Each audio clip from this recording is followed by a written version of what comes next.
الناس اللي بتشوفنا أو بتسمعنا، إذا ضايل فيكم حدا بيشوفنا أو بسمعنا، شمال غزة يتعرض لما هو أفظع من الإبادة الجماعية، لأنه كل قطاع غزة بيتعرض لإبادة جماعية، لكن شمال غزة يتعرض لما لا يمكن وصفه.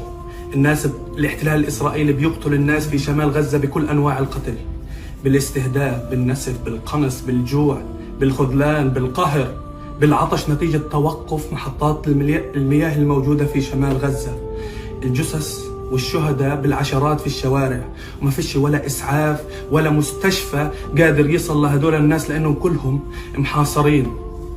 مخيم جباليا البلد، بيت حنون، بيت لاهية، الكرامة يلي ما عندكم كرامة، الفلوجة، كل هدول الناس بيتعرضوا لما هو أفظع من الإبادة الجماعية، بيتعرضوا لتطهير عرقي لكل ما هو فلسطيني من قبل هذا الاحتلال الإسرائيلي. أنا عارف إنه حتعمل سكيب وحتروح على الفيديو اللي بعده، بس حبيت أذكرك.